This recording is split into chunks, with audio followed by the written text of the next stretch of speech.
Hello, everyone, and welcome back to Randy's Old Time Radio Shows. Tonight, you're about to cross the threshold into the shadows of the ordinary, where voices from the past still whisper, and every creaking door hides a secret. This is the CBS Radio Mystery Theater, where suspense never sleeps, the unexpected waits in the dark, and mystery is only ever a heartbeat away. Tonight's episode is The Alien Guest from October 29th, 1979. The CBS Radio Mystery Theater presents...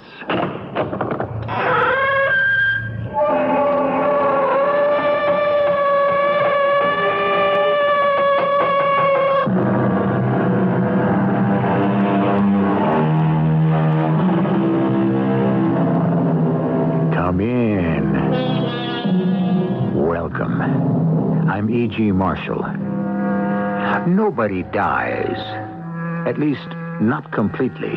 And, generally speaking, not for a very long time. Not for as long as he or she is remembered by family, by friends, or by lovers. Or, I must admit, in all honesty, by enemies. Memories of actions, good or bad, words, kind or unkind, physical features, pleasant or unpleasant, linger on, scattered about in the minds of those left behind. Put them together, and you have a ghost. Hector, my friend, why are you not dancing? I'm waiting for someone. A lady, of course. A lady to join you in the minuet. No, I'm waiting for Andre. But surely you're not going to perform the minuet with your cousin. No. I'm going to kill him.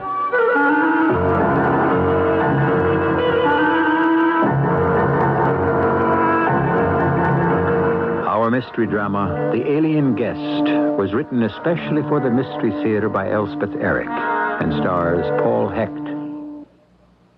It is sponsored in part by Contact, the 12-hour cold capsule.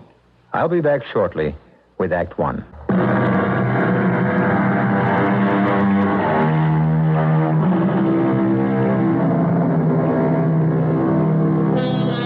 We think we keep alive those we have known by remembering them. But this sort of thing can be carried too far. If our memories continue too sharp, too full of feeling, and if they linger too long, why then we are in peril of becoming ghosts ourselves. Listen now to the story we have chosen to call The Alien Guest. Oh, there you are, Hector. I've been looking for you. Have you? They're performing a minuet in the ballroom. Are they indeed? So, what are you doing sulking by yourself in the foyer? I'm waiting for someone, Maurice. Oh, of course, a lady. A lady to join you in the minuet. No, I'm waiting for Andre. Surely you're not going to dance the minuet with your cousin. Hardly. Well, then, why in the name of heaven would you... Oh, there he is. And with that, I left just like that. He's with her. Well, they're seen together all the time, didn't you know? Hector. Hector, what in the world are you... Scoundrel! Villain! Hector, Blackguard! my dear cousin. Take that! You know what this calls for, Cousin Hector? Yes, of course I know. Where? Across the river, behind the church of Saint-Germain-des-Prés. At dawn? At dawn. Come, my dear. Till the morning breaks, Hector. Till then, cousin. Hector, had I known what you meant to do... I had to do it. Did you have to strike him so hard? Yes. As he passed by me on his way back to the ballroom, I could see the angry red mark of your hand. He deserved it. It will be a while before the marks of your fingers fade. I devoutly hope so. Do you think I care one single sou if his pretty, pale face with a delicate white skin shows the imprint of my 4 fingers? I hope he carries the mark for all of his life. I hope he bears it when they lower him into his grave. Speaking of which, dear friend, I shall accompany you, of course, to the wasteland behind Saint-Germain-des-Prés. If you like. I insist. You'll fetch me then, say, a quarter of an hour before the day breaks? You may count on it. Is that you, Maurice? Who else would be knocking on your door at this hour? Well, come in then. What? You're not dressed? 5 minutes more. Make yourself comfortable. Thank you. I hope you do not live to regret this quarrel. Of course, I hope you live. I shall live. Have no fear of that. To fight a duel with your own cousin, one so close, and I might add, one so adored by all of Paris. By all the women of Paris, you mean? Yes, there's that. If he had not come in last night with her... But do you really love her? She was mine. She said she loved me. She said she belonged to me. Of course, she's very pretty. Oh, she's beautiful. She belonged to me. Why could he not have chosen another? I suppose because he fancied this one. Really, you should place the blame squarely upon the shoulders of this viper you elected to love. He knew I never had a chance to keep her for myself once he laid siege to her. He, a favorite of fortune. I, a rough soldier who had done nothing but serve my country. A mannerless boor. Oh, no. He with his riches, his elegant chateau. Ah, yes. The Chateau Verdun. Lovely place. And not too far from Paris, either. And not that I've ever been a guest there. I with my soldier's pay and very little else. He knew. He must have known from the start that he would be the winner, I the loser. The way of the world, dear fellow. Oh, why must it be the way of the world each time? I don't know. Because it is, I guess. Well, that's no answer. Yes, I know. But so early in the morning, what can you expect of me? Well, are you nearly ready? Yes, as soon as I buckle on my sword. Oh, may I help? No. I can do it very well myself, thank you. Yes, of course you can. You've done it so many times, haven't you? Many, many times. All the wars, all the battles you fought. A soldier's life, Maurice. Thank heaven it's not mine. I'm not cut out for it. Well, some are, some aren't. I don't think André de Brissac is suited to that sort of life either. More suited to the boudoir, I should think. Shouldn't you? I've done thinking about him.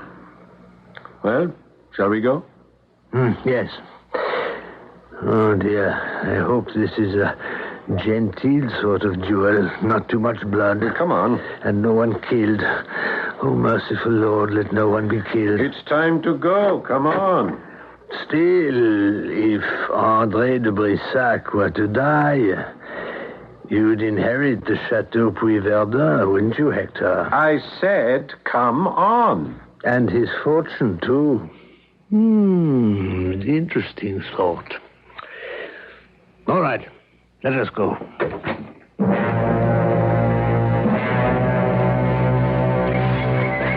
About the chateau, Maurice. Ah, yes, the lovely Chateau Verdun. You know, I've heard you can see the towers of Notre Dame from its windows. I don't envy him his chateau. And you can see the Seine, too. Must be marvelous. I don't want his money either. Of course not. Did you think I was insinuating any such thing? Well, it sounded like it. No, I had no such thought. I want only to be revenged for a callous outrage. Of course. Still, it's a lovely chateau. And he is your only living relative, and there is all that money. Who knows? Only speculating, you understand. There's the church. Oh, yes, there it is. I don't suppose you'd like to step inside, would you? What for? To offer up a few prayers, perhaps. For what? Oh, I don't know. Happy outcome to this dismal day. We have time, you know. The eastern sun has not yet put in an appearance. You're sure you won't step inside the church? Oh, yes, I'm sure. André has not yet arrived. As far as I can see in the pre-dawn light. He'll be here. Oh, I've no doubt. He's a man of honor, if nothing else. After all, he's your cousin. Here he comes now. And here comes the sun. Oh, what a happy meeting. Hector, look. What? The mark of your hand is still on his face. Bright red. You must have raised welts when you struck him. Look there. The sun shining on his cheek dyes the mark even deeper. It will be a good long time before that red mark disappears. En garde. And when I drop the kerchief, gentlemen, you will commence. Understood?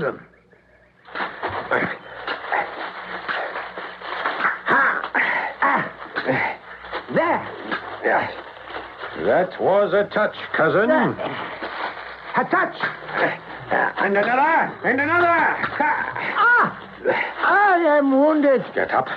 Get up and fight. I cannot. I cannot rise. Maurice, summon a doctor. It's bad. Very bad. It's all right. Maurice has gone for the doctor. Listen to me, Hector de Brissac. I am not one who believes that a man has done with earth because his eyes glaze and his jaws stiffen. They will bury me in the old vault at Puy Verdun, and you will be master of the chateau. Andre, I never meant to... But you and I have not finished our affair yet, my cousin. I will be with you when you least look to see me. I will come to you when your life seems brightest. Oh, Andre. I will come between you and all you hold fairest and dearest. My ghostly hand shall drop a poison in your cup of joy. My shadowy form shall shut the sunlight from your life. Men with such iron will as mine can do what they please, Hector de Brissac. It is my will to haunt you when I am dead. Andre, please forgive me. Andre, speak to me. Tell me that... Hector, the doctor is coming. He will be here any moment. It's too late, Maurice. Too late? Even for a priest. Oh, sweet mother of God. Is he really dead? I killed him. In my madness. In the frenzy of my madness, I went for the heart and I killed him. He died right away? No, not right away. As he lay on the ground, he beckoned to me, and I knelt at his side. As you see me now, he had things he wanted to say to me. What sort of things? Life was flowing out of him as he spoke, but valiant man that he was, he fought off death till he had said them all. Then his head fell back, and he died.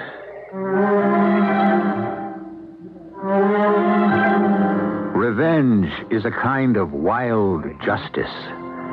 Those words were written by a wise Englishman about 300 years ago. His name was Francis Bacon. 3 centuries later, the words seem to have more meaning than ever. Man's nature seeming to have changed too little. Perhaps in its depths, not at all. I'll be back shortly with Act 2.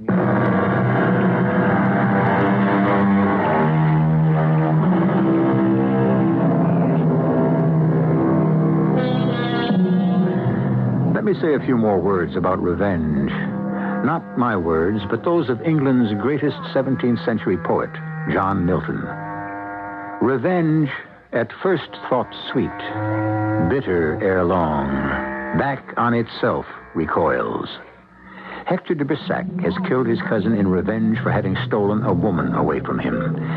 It is not likely that he ever read Milton's words, or if he did, mastered by his own violent and passionate desire, disregarded them Ah, but it's beautiful, Hector. Exquisite. The landscaping, the gardens, and the chateau itself. It's true, it's quite true. You can see Notre Dame from here. And the mists rising from the river. Oh, you fortunate man. Let's go inside.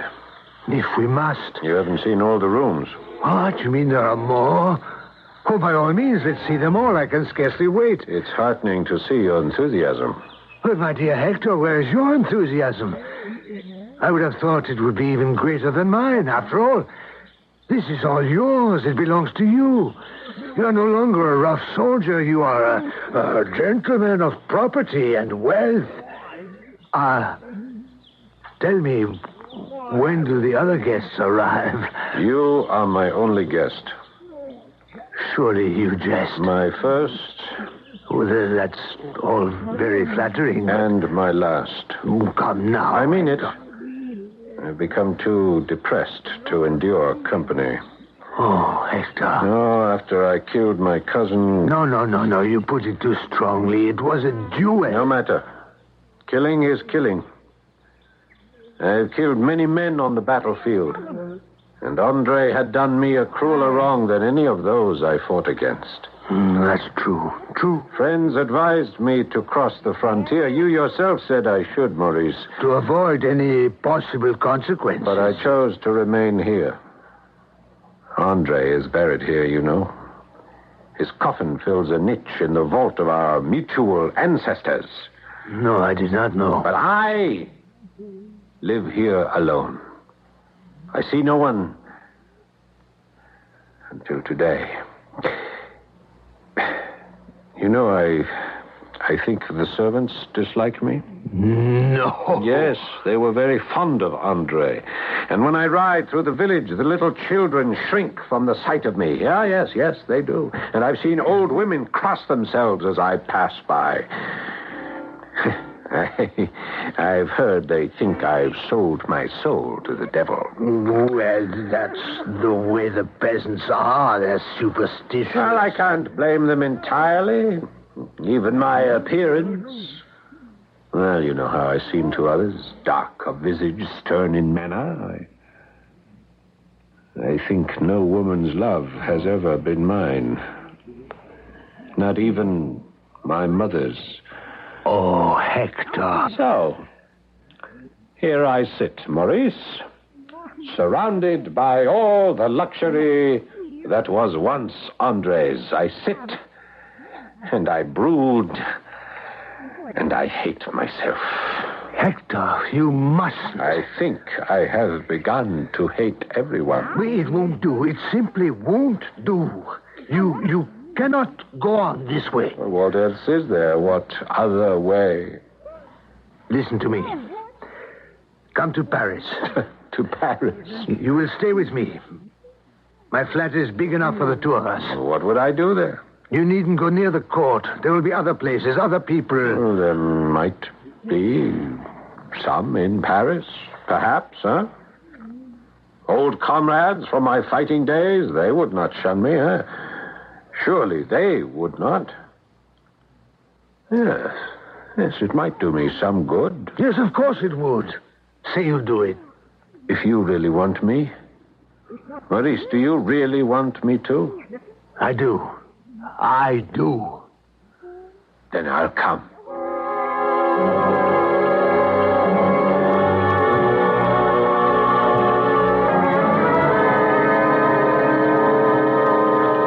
Good morning, Hector. Good morning, Maurice. Did you sleep well? Reasonably, and you? Very well indeed. I thought I heard you come in. I didn't waken you, I hope? No matter. It was rather late, wasn't it? 2, 3 o'clock? Yes, something like that. Paris has gone to your head, I'm beginning to think. Well, if it has, it's done nothing but good. Yes, I can sense that. I can even see it.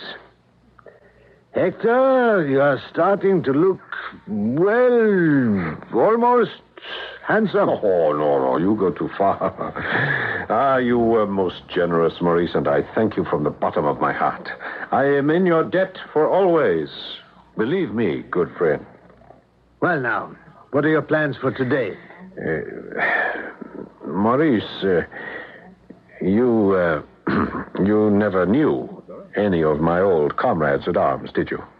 No, I never did. No, well, I met one of them on the boulevard a while back. A little cross-grained old captain of dragoons whose merits have been neglected, whose achievements have been ignored. Well, I went to see him the very next day in his shabby lodgings where he sulks like a rat in a hole, very much as I sulked in the luxury of the chateau. But is that all you have been doing these past weeks? Visiting an old soldier in his dreary lodgings, sharing his dreary life? Not altogether dreary, Maurice. No? What can possibly brighten it? The sweetest, the dearest bit of sunshine in the world, Maurice. He has a wife? He has a daughter. A daughter? Is it not strange, Maurice? The richest blessings of our lives are so often those which cost us the least. I wasted years of my life in the worship of a wicked woman who jilted me and cheated me. But the adorable daughter of my comrade... I gave this meek angel but a few courteous words, a little tenderness, and... my life, which had been so dark and desolate, grew bright beneath her influence. And now... Yes? And now? She says she loves me. She has consented to become my bride.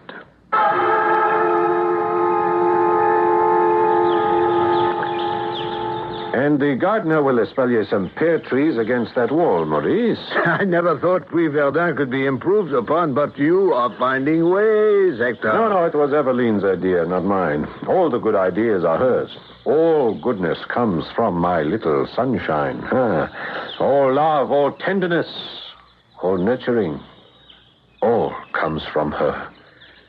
And it comes to me, Maurice, straight to me from her sweet, loving heart. Imagine, to me. You are happy, my friend. And lucky. I never thought to be so lucky, so happy. But it's happened, and I am. And, Evelyn? She likes the life here? Oh, she loves it. She makes me love it.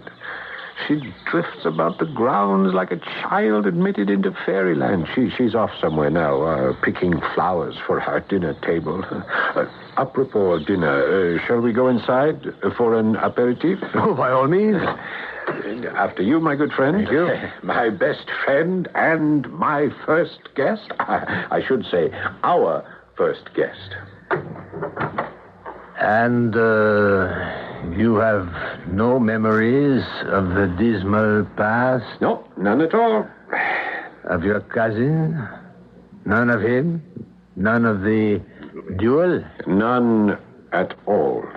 Of course, Maurice, I should tell you, I have made certain that there is nothing in the chateau to remind me of Andre.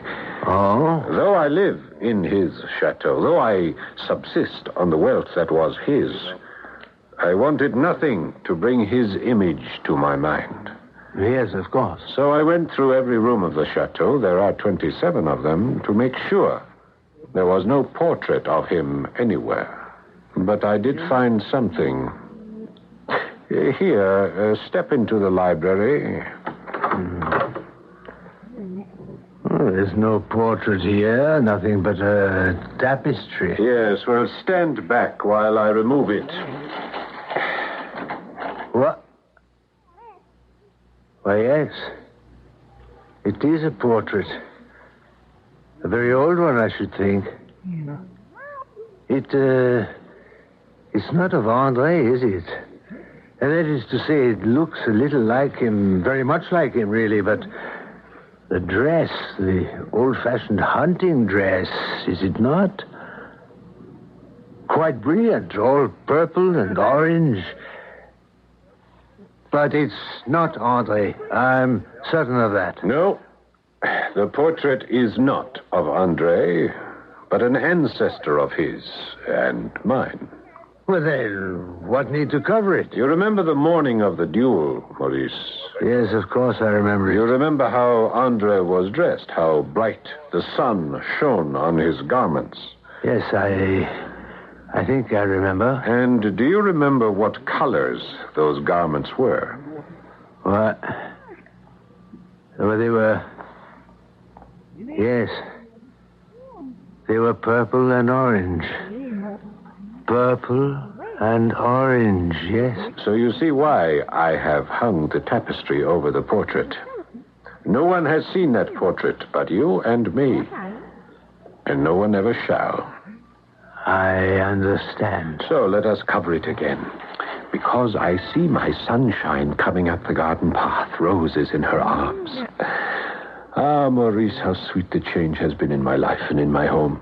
Do you know even my servants love me now? Because they love their mistress. I'm so happy for you, my friend. Hector, where are you? There she is. Coming, my love. The portrait is concealed, huh? Let us join, my darling. Of course. Here we are, my dear. See the lovely roses I gathered for our table. Look, Maurice, in your honor. Your own beauty would have sufficed, madame. Oh, you are so kind. Hector, who's the lord of the chateau nearest to this? Why, my dearest, there is no chateau within 40 kilometers of here. Is that true? But of course. Then who is the nobleman I meet on my walk? I can't imagine. Do you see him often? Why, yes. I see him every day.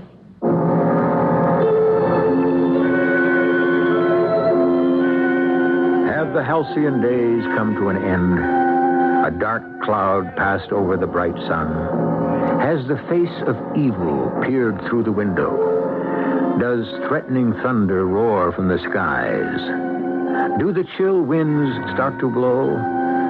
In other words, dear and gentle listeners, is the honeymoon over? I'll be back shortly with Act 3.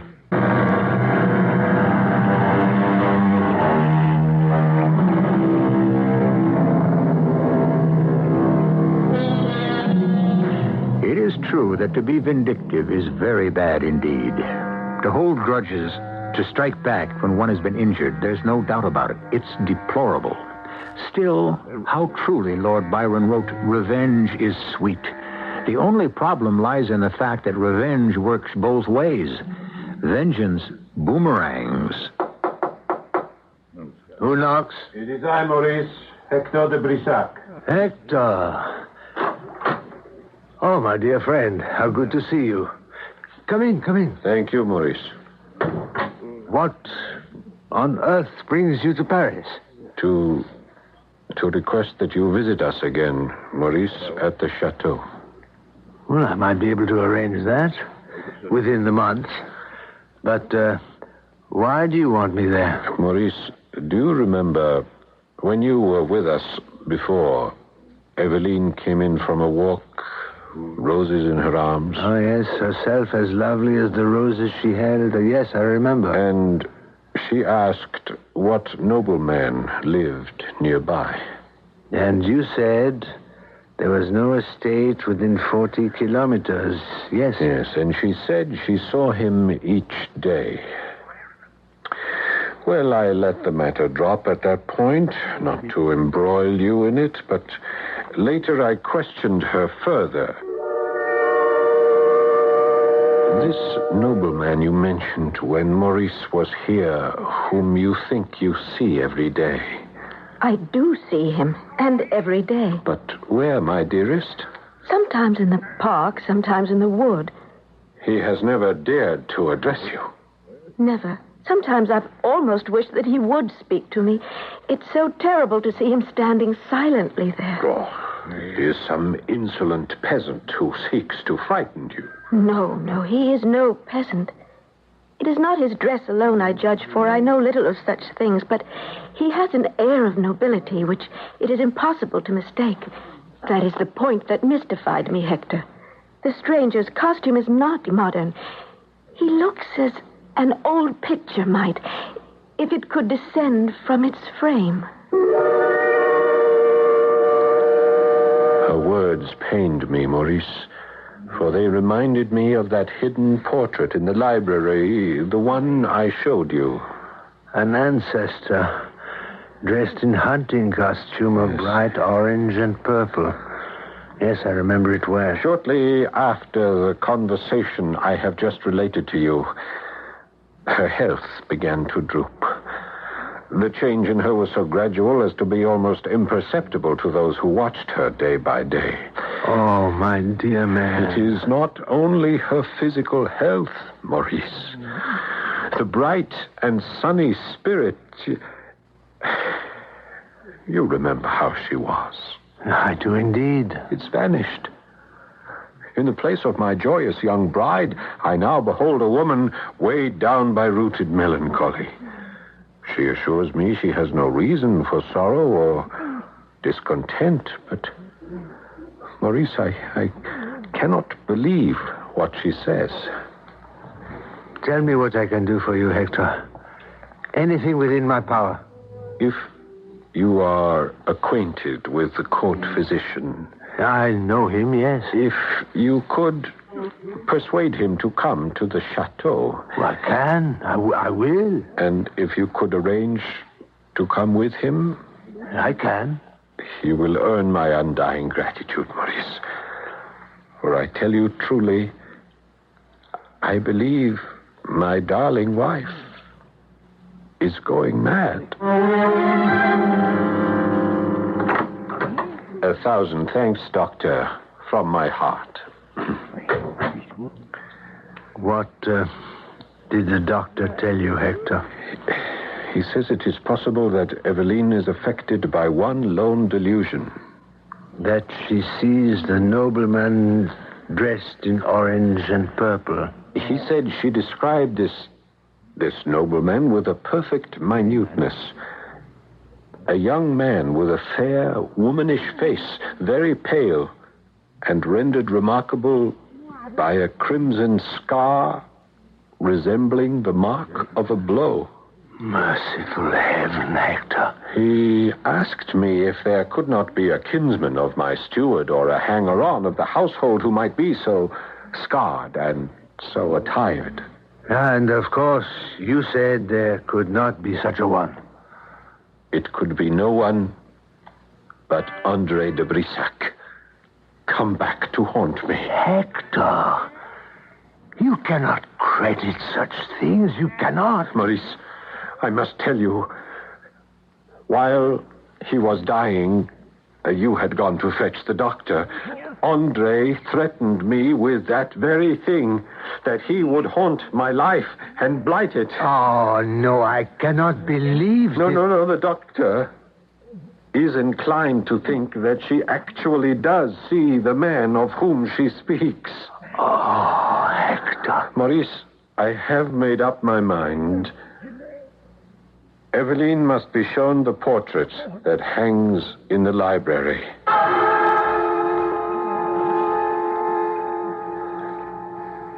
Are you feeling well enough, my sweetheart, to undertake this small adventure?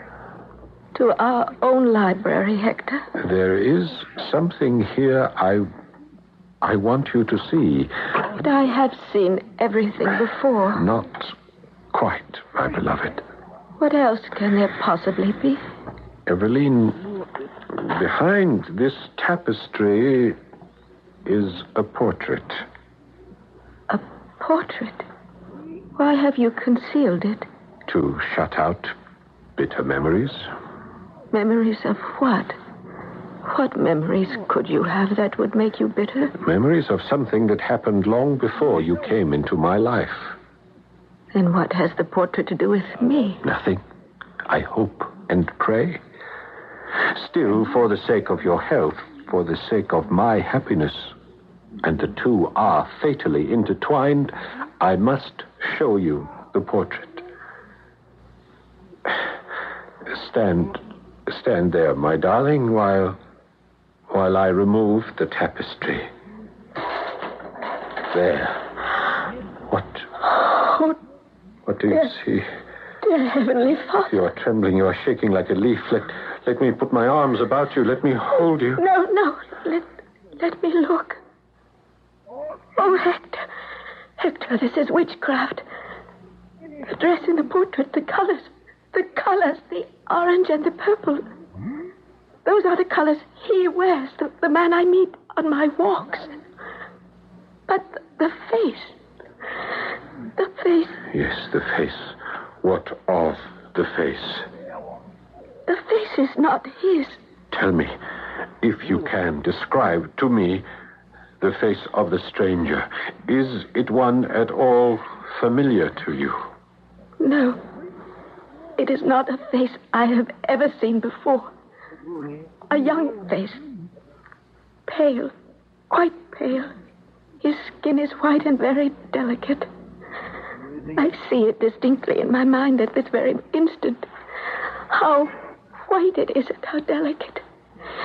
Because across one cheek is a red scar. A bright red scar. The mark of 4 fingers of her hand. You were good to visit us again, Maurice. Your request was so urgent, Hector, I could not deny it. Yes. Well, after that confrontation in the library, when I showed Evelyn the portrait, you know, I asked her to describe the man of her delusion, and she described to the last detail the face of my cousin. Line for line. And most vividly of all, she described the cruel mark upon his face, the mark of a fierce blow from an open hand.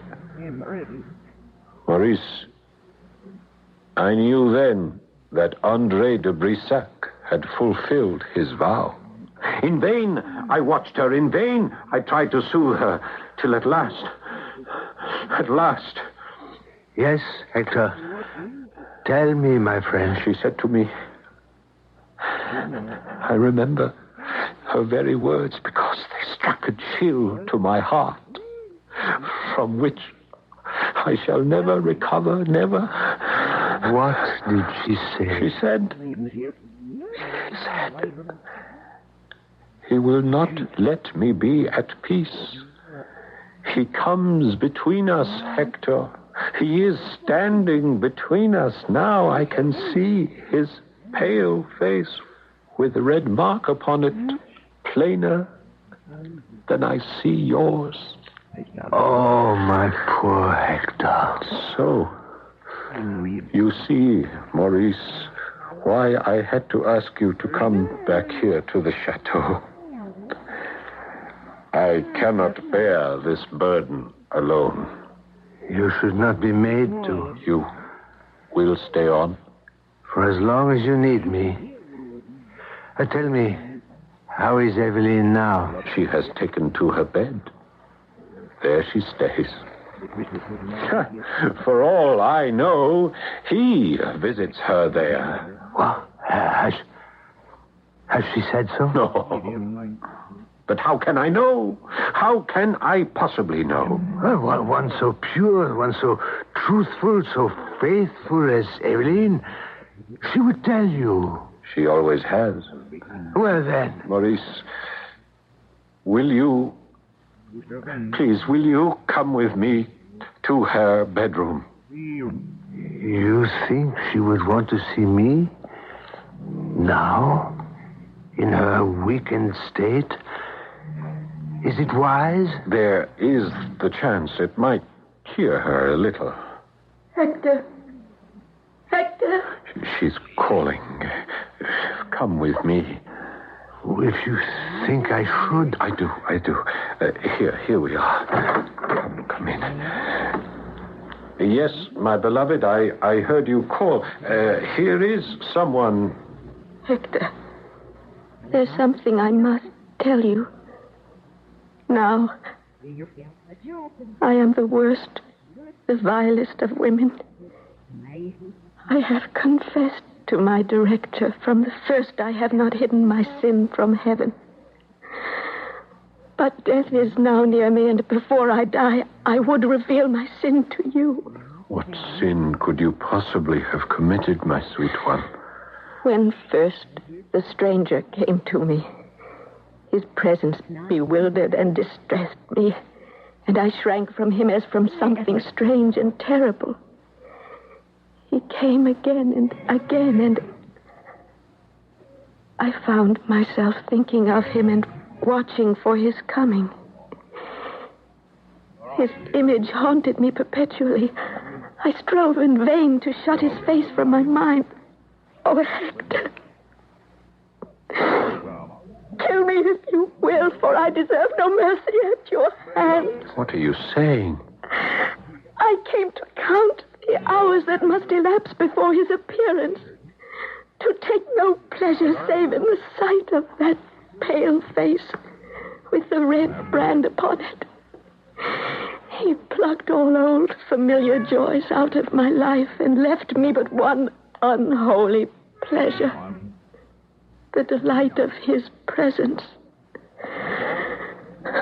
For an entire year, I have lived only to see him. Now, curse me, Hector, for this is my sin. Whether it is the work of witchcraft or comes from the baseness of my own heart, I know not. I only know that I have striven against this wickedness in vain. Oh, my love, you have had no part in this. The fault was mine. All mine. There he is. Where, my love? Where is he? Standing there at the foot of my bed. He's moving closer to my bedside. Yes, he is here now. Close to me. Close. So close. No. Oh, no. No. She is dead, Hector. You have lost her, poor man. But did you see? Did you see? She held out her arms at the last to him. Not to me. To him.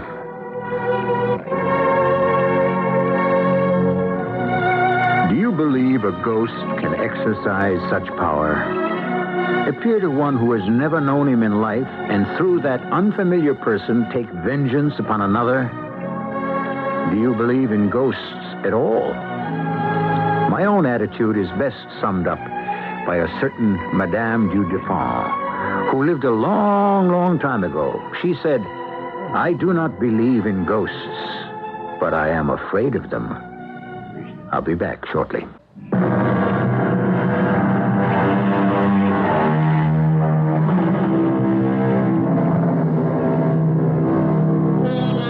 The drama you have just heard was adapted from a story published in 1862.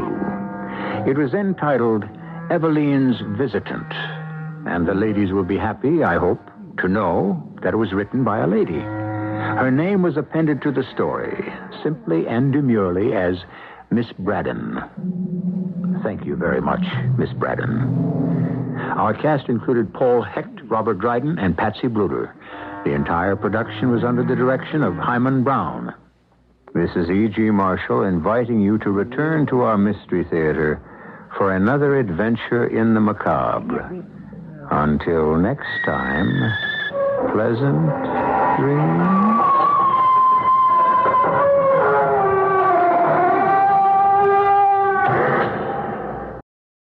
Well, folks, that's all for this episode here on Randy's Old Time Radio Shows. Now, bringing these golden oldies back to life takes no small amount of time and effort from our good friend Randy, cleaning up the audio, converting the files, and making sure each show has the best audio possible. If you've enjoyed the program and you'd like to help keep these classics on the airwaves night after night, why not consider a small donation? Every penny goes straight to supporting Randy's work and helping this channel stay on the air. You'll find the links down in the description below. And for those of you kind souls who've already given, Randy tips his fedora to you. Your support truly keeps this old radio spirit alive. Thanks ever so much. And until next time, keep those dials tuned and keep the memories rolling.